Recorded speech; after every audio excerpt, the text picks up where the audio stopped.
اصل بات یہ آتی ہے اس دور میں کہ قربانی اللہ کے لیے ہونا چاہیے. قربانی بلکہ قربانی ہی نہیں، ہر کام اللہ کے لیے ہونا چاہیے.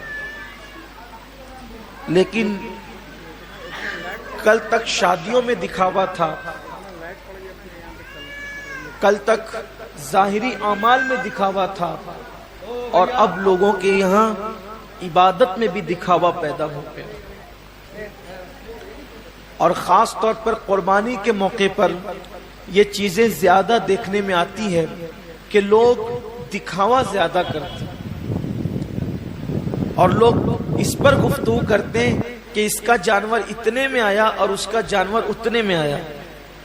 آپ جانور کتنے کا لاتے ہیں یہ اللہ کے نزدیک اہم نہیں. آپ جانور کتنے کا لاتے ہیں یہ اللہ کے نزدیک اہم نہیں ہے. آپ جانور کیوں لا رہے ہیں یہ اللہ کے نزدیک اہم ہے. اس لیے کہ حدیث پاک میں آتا ہے کہ قیامت کے دن جب انسان کے اعمال کا دفاتر لے کر فرشتے اللہ کی بارگاہ میں پہنچیں گے تو ان کی نیکیاں بہت ساری ہوگی، اور فرشتے پیش کریں گے اللہ یہ کتنی نیکیاں لے کر کے آیا ہے. اللہ فرمائے گا فرشتوں تم نے صرف نیکی لکھی ہے کہ اس نے نیکی کی ہے، تمہاری نظر نیکی پر ہے، میری نظر نیکی کیوں کی ہے اس پر ہے، کیونکہ وہ علیم بذات الصدور ہے، وہ علیم و خبیر ہے. اللہ فرماتے ہیں کہ اس نے کیا کیوں ہے اس پر میری نظر ہے.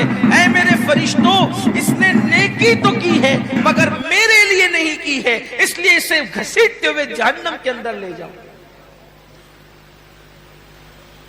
انسان کتنا لگا رہا ہے یہ قیمتی نہیں ہے. کیوں لگا رہا ہے؟ للہ رب العالمین، اللہ کے لیے ہونا چاہیے.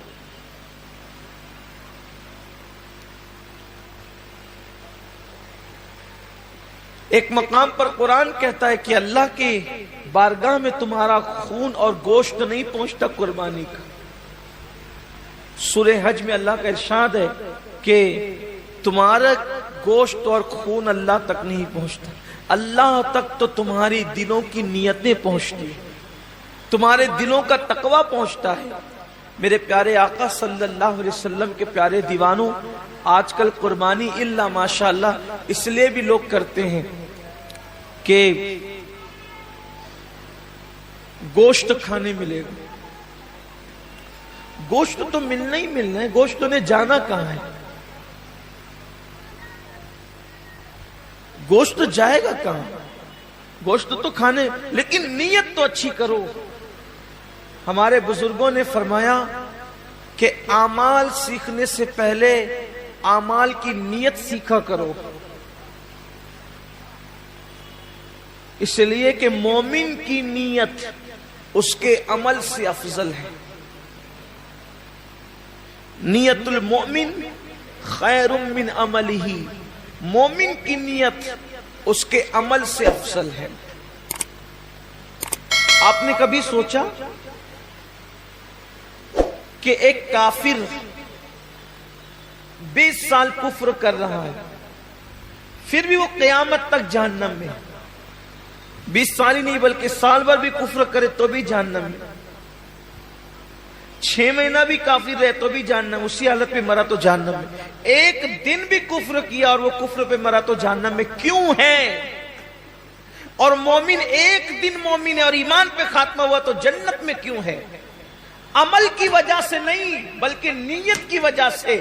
کافر کفر پر اس لیے مرا کہ جب تک زندہ رہتا کفر پر رہتا، اس لیے ہمیشہ جہنم میں نیت کی وجہ سے. اور مومن جنت میں اس لیے ہے کہ جب تک دنیا میں رہتا ایمان پر رہتا، ایمان پر رہنے کی نیت اس کو ہمیشہ جنت میں رکھ رہی ہے.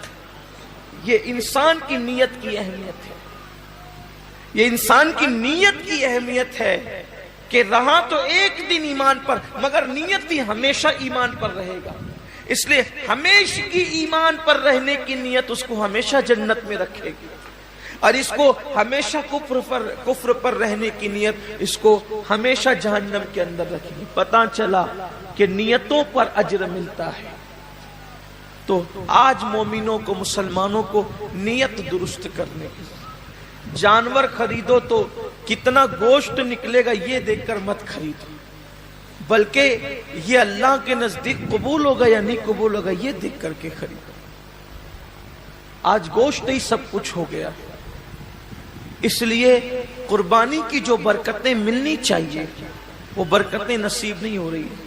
آج میں تھوڑا سا اس پر گفتگو کرنا چاہتا ہوں، نیت پر۔ نیت کا بڑا عمل دخل ہے۔ جیسی نیت ہوگی، آپ نے سنا ہوگا، جیسی نیت ہوگی ویسی برکت ہو۔ اور صرف قربانی ہی نہیں بلکہ سیکھ لیجئے کہ جو بھی عمل کرو اس میں نیت اچھی رکھو، اللہ کے لیے کرو، اللہ کو راضی کرنے کے لیے، کوئی اور نیت نہ ہو، خدا کی رضا ہو، رضا الہی کے لیے۔ حدیث پاک میں آتا ہے کہ بنی اسرائیل میں ایک شخص تھا،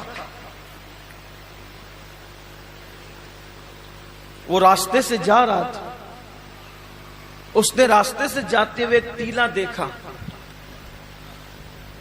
تو لوگ شاید محتاج تھے اس دور کے یا اس علاقے کے، اس نے سوچا کہ کاش اگر میرے پاس ٹیلے جتنا سونا ہوتا تو میں محتاجوں میں تقسیم کر دیتا۔